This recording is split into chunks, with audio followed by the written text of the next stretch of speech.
اعوذ باللہ من الشیطان الرجیم بسم اللہ الرحمن الرحیم۔ سورہ التحریم۔ شروع اللہ کے نام سے جو بڑا مہربان نہایت رحم والا ہے۔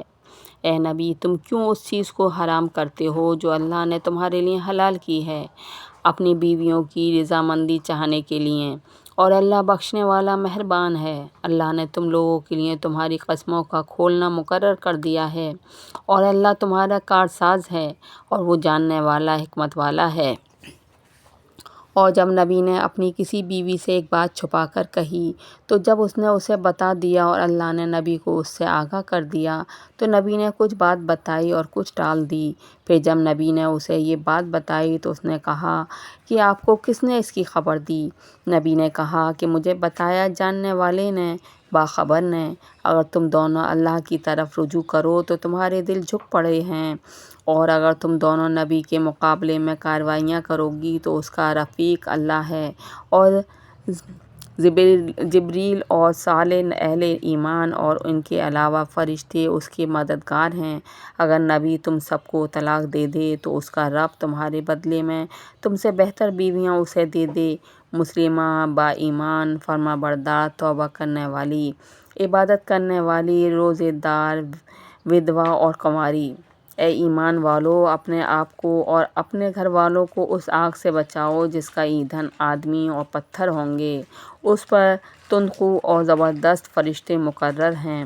اللہ انہیں جو حکم دے اس میں وہ اس کی نافرمانی نہیں کرتے، اور وہ وہی کرتے ہیں جس کا انہیں حکم ملتا ہے۔ اے لوگو جنہوں نے انکار کیا، آج عذر نہ پیش کرو، تم وہی بدلے میں پا رہے ہو جو تم کرتے تھے۔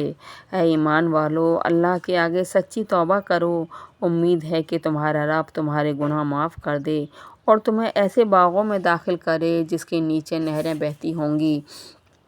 جس دن اللہ نبی کو اور اس کے ساتھ ایمان لانے والوں کو رسوا نہیں کرے گا، ان کی روشنی ان کے آگے اور ان کے دائیں طرف دوڑ رہی ہوگی۔ وہ کہہ رہے ہوں گے کہ اے ہمارے رب، ہمارے لیے ہماری روشنی کو کامل کر دے اور ہماری مغفرت فرما، بے شک تو ہر چیز پر قادر ہے۔ اے نبی، منکروں اور منافقوں سے جہاد کرو اور ان پر سختی کرو، اور ان کا ٹھکانہ جہنم ہے، اور وہ برا ٹھکانہ ہے۔ اللہ منکروں کے لیے مثال بیان کرتا ہے نوح کی بیوی کی اور لوط کی بیوی کی، دونوں ہمارے بندوں میں سے دو نیک بندوں کے نکاح میں تھیں، پھر انہوں نے ان کے ساتھ خیانت کی تو وہ دونوں اللہ کے مقابلے میں ان کے کچھ کام نہ آ سکے، اور دونوں کو کہہ دیا گیا کہ آگ میں داخل ہو جاؤ، داخل ہونے والوں کے ساتھ۔ اور اللہ ایمان والوں کے لیے مثال بیان کرتا ہے فرعون کی بیوی کی، جبکہ اس نے کہا کہ اے میرے رب، میرے لیے اپنے پاس جنت میں ایک گھر بنا دے اور مجھے فرعون اور اس کے عمل سے بچا لے، اور مجھے ظالم قوم سے نجات دے۔ اور عمران کی بیٹی مریم جس نے اپنی عصمت کی حفاظت کی، پھر ہم نے اس میں اپنی روح پھونک دی، اور اس نے اپنے رب کے کلمات کی اور اس کی کتابوں کی تصدیق کی، اور وہ فرما برداروں میں سے تھی۔ بے شک ویڈیو آپ کو کیسی لگی ہے کمنٹ میں ضرور بتائیں۔ اچھی لگی ہے تو چینل کو سبسکرائب کر لیں، ویڈیو کو لائک کر لیں، اور قرآن کو سمجھ کر ضرور پڑھیں۔